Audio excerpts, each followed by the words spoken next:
Hello hi नमस्कार जय जगन्नाथ सांग मैंने आज चलो पुणी मोर औषध तैयारी करवा घर ही देसी चिकित्सा तो मुझे किसी तेल नहीं आ कर्पूर नहीं आ लवंग नहीं तो चलो ये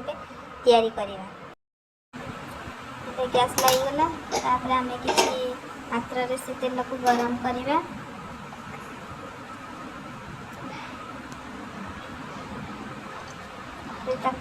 ठंडा करने रखीदे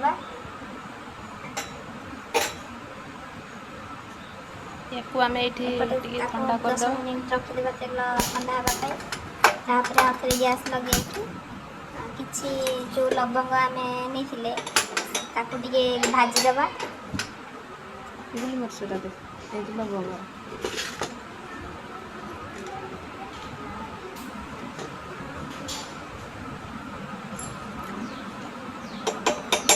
भाजीदे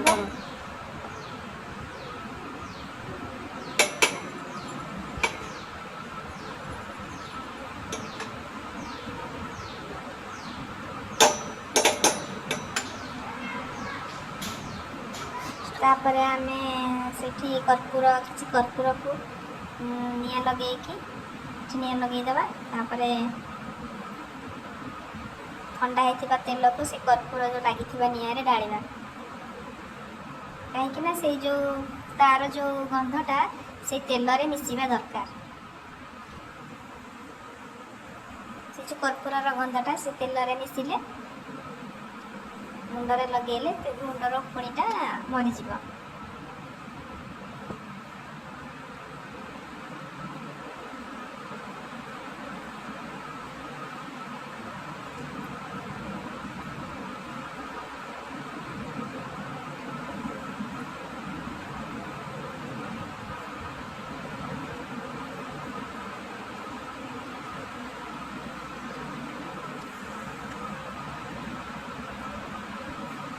से जो कर्पूर गंधटा जमी से तेल पूरा मिसवा दरकार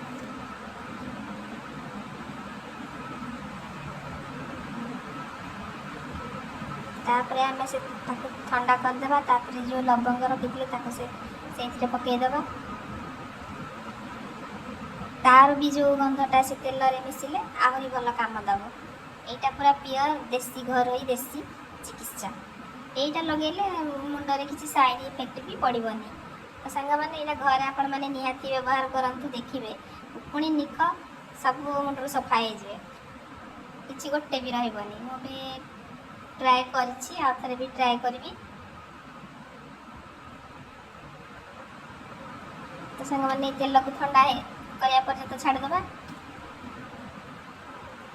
तापर या कौन करवा ठंडा करके से गिनारे रखीदे तापर ठंडा हो सारा पर मुंडरे मसाज करवा मसाज करके तेलटा को लगे 10 मिनिट कि 15 मिनिट मुंडरे रखीदे तापर सांपरे मुंडटा को धोईदे 10-15 मिनिट पर धोई सारा पर देखिए मुंडरे गोटे पुणी की निख गोटे भी रे सब सफाई थे ये ट्राए करते रही जय जगन्नाथ।